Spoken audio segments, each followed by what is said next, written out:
How does someone end up taking the most priceless treasure that they can have in this life, our faith, and end up squandering it and losing it? It doesn't happen overnight. You don't just lose your Iman. It's a process. And that process has been described in these timeless words. Bala, of course you used to be with us. وَلَكِنَّكُمْ فَتَنْتُمْ أَنفُسَكُمْ. However, you put yourselves, I'll do a rough translation first and I'll explain. Number one, you put yourselves in fitna. You put yourselves in trial. You kept putting yourselves in situations where your faith gets tested. Try to understand what that means. You kept putting yourself in environments where you knew it was bad for you, but you said, no, I can handle it. I got this. You kept surrounding yourselves with friends that would do bad things, say bad things, see bad things, go to bad places, but you said, I'm not like them, I'm just trying to help them. And you kept going back into those environments. You kept getting into gatherings and places and situations. You kept putting yourselves in those places, assuming that it will not have any effect on you. It'll affect everyone else, but it won't affect you. Somebody who smells, stands next to a smoker for the first time is coughing and their eyes are burning. But if they start smoking themselves a year later, that just becomes their oxygen. They can't even breathe normally without smoking. It changes them altogether. What was the second problem? The second problem was وَتَرَبَّصْتُمْ. You kept procrastinating. Now what does that mean? That means you realized it's bad, and you also realized in your own conscience, I should change, but you told yourself, I'll change pretty soon, inshallah. Just this one more month I'm doing this, just this one more weekend, just this one or two more party, just one or two more drinks. That you keep telling yourself just a little bit more, and then people tell, my favorite one, Ramadan is right around the corner. It's just 10 more months, 11 more months, Once Ramadan comes, man, I'll be totally different. And I plan to go to Hajj. Once I go to Hajj, you watch, I'm going to be a different person. But until then, just make dua for me. What is the effect of tarabbus, of holding off and holding off and holding off? Actually, you assume that you can put the brakes on at any time. The truth of it is, that's not the case. The longer you stay, the more addicted you become, and the more impossible you feel, it's impossible for you to get out of it. And when that happens, a guilt sets in. Nobody likes to feel guilty. And then shaitan comes and says, why do you feel guilty? You don't have to feel guilty.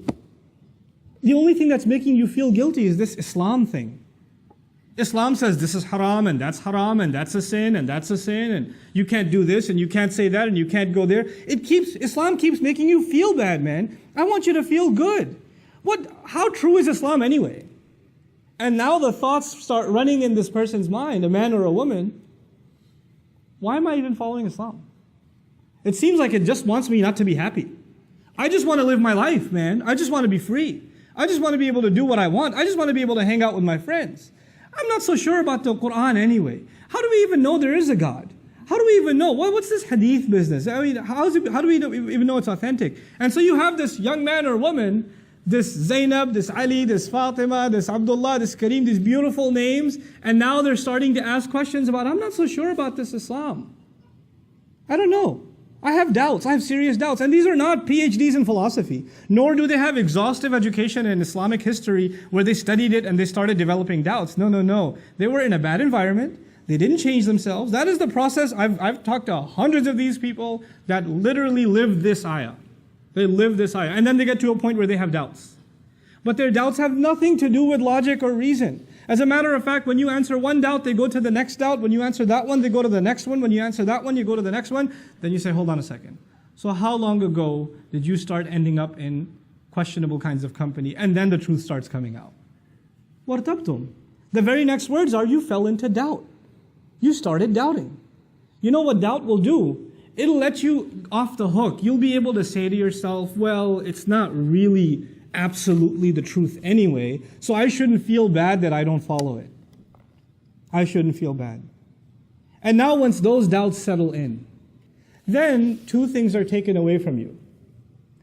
The desire for Jannah is taken away. The desire for making Allah happy is taken away. The afterlife is nothing to you. The afterlife means nothing. If somebody even brings up heaven and hell, to joke to you. Well, if you take away heaven and hell, If you take away the motivation to end up in the reward of Allah, or get away from the punishment of Allah on Judgment Day, well, the only motivation you're going to have left are things that are left in this world, isn't it? And this life will be money, it'll be fame, it'll be leisure, it'll be pleasure, it'll be material things. That's all you ever think about, that's all you ever care about, that's all you ever want to know about, that's the only thing that ever interests you, that's the only thing you make efforts towards, because you think all of these things are going to bring you happiness. They'll bring you contentment. So the next words are, وَغَرَّتْكُمُ الْأَمَانِيُّ. False hopes deceived you. You had false hopes that some kind of worldly thing will bring you happiness, and you ran after it. You gave all of your life to it.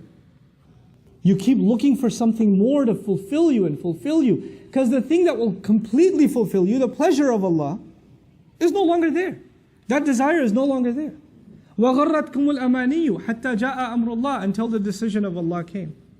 This was your life. This, according to the believers, is a summary of a person's life that lost their faith. They started just with putting themselves in a questionable environment, and from there, it's a downward spiral automatically. The next thing is you start getting hooked on it, you put off, and then later on you start developing doubts, and from there, the only thing you ever work towards is worldly, lustful, material gain, material desires. وَغَرَّكُمْ بِاللَّهِ الْغَرُورِ.